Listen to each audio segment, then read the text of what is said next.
Shalom, selamat pagi Bapak Ibu Jemaat Tuhan dimanapun berada pada pagi hari ini. Kita bersyukur hari ini kita boleh bangun dalam keadaan tubuh yang sehat. Dan kita bersyukur bahwa pagi hari ini kita kembali akan melaksanakan ibadah Pekan Pekabaran Injil Gereja Toraja hari keempat, Kamis 20 Maret 2025. Bapak Ibu yang dikasihi oleh Tuhan, sebelum kita memulai ibadah kita, kami mengajak Bapak Ibu dimanapun berada untuk kita awali ibadah kita dalam doa. Mari kita berdoa. Bapa di sorga, Bapa yang kami kenal, kami sembah di dalam nama anak-Mu Yesus Kristus. Segala puji syukur kami naikkan ke hadapan hadirat-Mu ya Tuhan, atas kasih dan karunia-Mu kepada kami semua pada pagi hari ini. Di mana pagi hari ini kami kembali akan melaksanakan ibadah Pekan Pekabaran Injil Gereja Toraja hari yang keempat. Kami serahkan ke dalam tangan-Mu ibadah kami dari awal hingga berakhirnya nanti. Dalam nama anak-Mu Yesus Kristus kami serahkan ibadah kami. Amin. Hai Kristen, nyanyilah. Kita sama-sama nyanyikan.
Kita akan masuk pada pemberitaan firman Tuhan.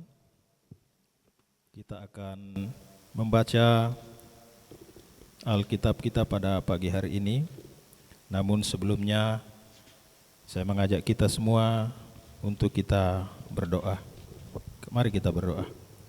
Kembali lagi kami ya Tuhan menghampiri tahta kekudusan-Mu, seraya mengucap syukur dan berterima kasih atas kebaikan-Mu dalam kehidupan kami. Pagi hari ini Tuhan, kami akan melandasi ibadah kami. Kami akan membaca kebenaran firman-Mu. Selanjutnya akan merenungkannya Tuhan. Kami mohon hikmat-Mu kepada kami semua, agar firman yang akan kami baca dan kami renungkan nanti boleh kami pahami, terlebih boleh kami jadikan sebagai kekuatan iman kami di dalam kami menjalani kehidupan kami. Dalam Yesus Kristus kami berdoa. Amin.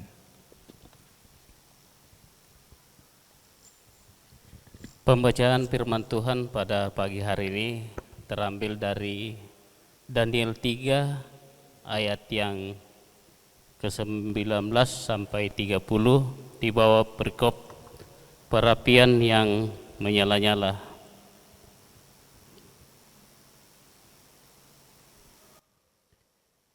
Maka meluaplah kegeraman Nebukadnezar, air mukanya berubah terhadap Sadrak, Mesak dan Abednego. Lalu diperintahkannya supaya perapian dibuat 7 kali lebih panas dari yang biasa. Kepada beberapa orang yang sangat kuat dari tentaranya dititipkannya untuk mengikat Sadrak, Mesak dan Abednego dan mencampakkan mereka dalam perapian yang menyala-nyala itu. Lalu diikatlah ketiga orang itu dengan jubah, celana, topi, dan pakaian-pakaian mereka yang lain, dan dicampakkan ke dalam perapian yang menyala-nyala. Karena titah raja itu keras, dipanaskanlah perapian itu dengan luar biasa, sehingga nyala api itu membakar mati orang-orang yang mengangkat Sadrak, Mesak, dan Abednego itu ke atas. Tetapi ketika orang itu, yakni Sadrak, Mesak, dan Abednego, jatuh ke dalam perapian yang menyala-nyala itu dengan terikat, kemudian terkejutlah Raja Nebukadnezar, lalu bangun dengan segera. Berkatalah ia kepada para menterinya, bukankah 3 orang yang telah kita campakkan dengan terikat ke dalam api itu? Jawab mereka kepada raja, benar ya raja, katanya. Tetapi ada 4 orang kulihat berjalan-jalan dengan bebas di tengah-tengah api itu. Mereka tidak terluka, dan yang keempat itu rupanya seperti anak dewa. Lalu Nebukadnezar mendekati pintu perapian yang menyala-nyala itu. Berkatalah ia, Sadrak, Mesak, dan Abednego, hamba-hamba Allah yang maha tinggi, keluarlah dan datanglah kemari. Lalu keluarlah Sadrak, Mesak, dan Abednego dari api itu. Dan para wali raja, para penguasa, para bupati, dan para menteri raja datang berkumpul. Mereka melihat bahwa tubuh orang-orang ini tidak mampan oleh api itu, bahwa rambut di kepala mereka tidak hangus, jubah mereka tidak berubah apa-apa, bahkan bau kebakaran pun tidak ada pada mereka. Berkatalah Nebukadnezar, terpujilah Allahnya Sadrak, Mesak, dan Abednego. Ia telah mengutus malaikatnya dan melepaskan hamba-hambanya yang telah menaruh percaya kepadanya dan melanggar titah raja, dan yang menyerahkan tubuh mereka karena mereka tidak mau memuja dan menyembah Allah mana pun kecuali Allah mereka. Sebab itu aku mengeluarkan perintah bahwa setiap orang dari bangsa, suku, bangsa, atau bahasa manapun yang mengucapkan penghinaan terhadap Allahnya Sadrak, Mesak, dan Abednego akan dipenggal-penggal dan rumahnya akan dirobohkan menjadi timbunan puing, karena tidak ada Allah lain yang dapat melepaskan secara demikian itu. Lalu raja memberikan kedudukan tinggi kepada Sadrak, Mesak, dan Abednego di wilayah Babel. Demikianlah firman Tuhan pada pagi hari ini. Sidang jemaat yang kekasih dalam Tuhan, dari bacaan kita Daniel pasal 3 ayat 19 sampai 30, kita angkat satu tema. Terpujilah Allah Sadrak, Mesak, dan Abednego. Kadipudian lulangan kapenombanna Sadrak, Mesak, na Abednego. Sidang jemaat yang kekasih dalam Tuhan, bagaimana seseorang hidup dan bagaimana ia memaknai hidup adalah cerminan dari nilai apa yang dianutnya, atau bagaimana sikap dan perilaku seseorang dapat menjadi gambaran dari sesuatu yang diyakininya. Dengan kata lain, apapun perilaku hidup seseorang dapat menjadi sebuah kesaksian tentang apa yang diyakini atau juga tentang apa yang dipercayainya sebagai sebuah kebenaran. Sidang jemaat yang kekasih dalam Tuhan, demikianlah halnya dengan sikap yang ditunjukkan oleh Sadrak, Mesak dan Abednego. Ketidaksediaan mereka tunduk kepada perintah Raja Nebukadnezar untuk menyembah patung emas buatannya serta menyembah ilah Babel menunjukkan sebuah kesaksian tentang nilai kebenaran yang mereka anut, yaitu bahwa hanya Allah saja satu-satunya yang patut disembah. Kegigihan iman Sadrak, Mesak dan Abednego memang mendatangkan risiko, yaitu kematian. Namun mereka percaya kesetiaan kepada Allah adalah jalan yang benar dan tidak dapat ditawar-tawar.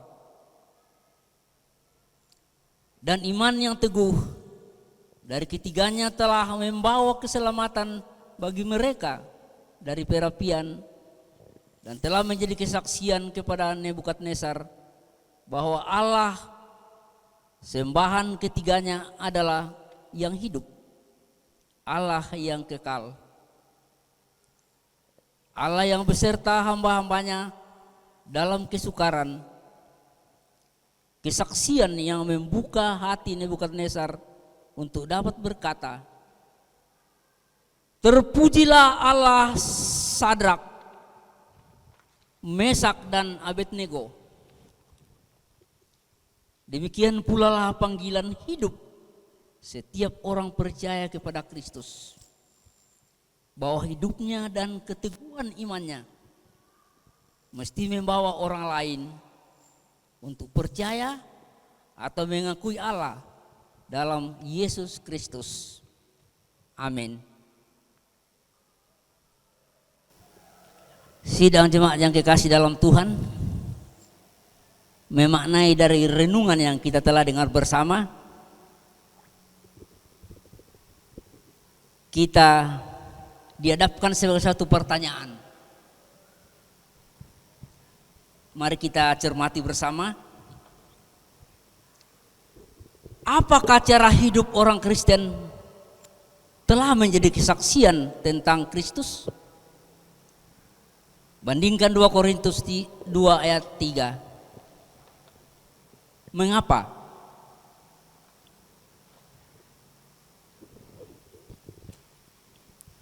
Bapak Ibu jemaat Tuhan dimanapun kita berada, mari kita masuk pada saat teduh sejenak.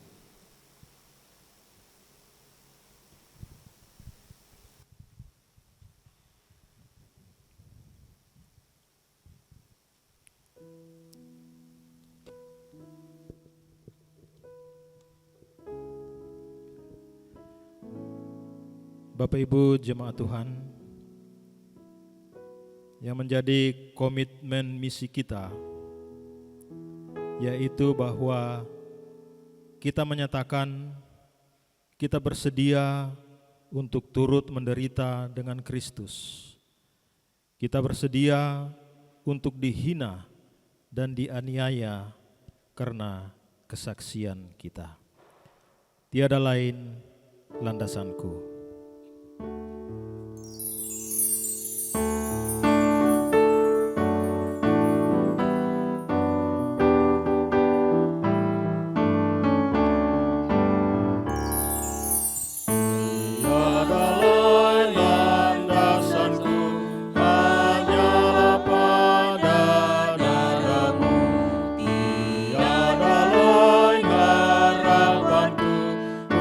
Bersandar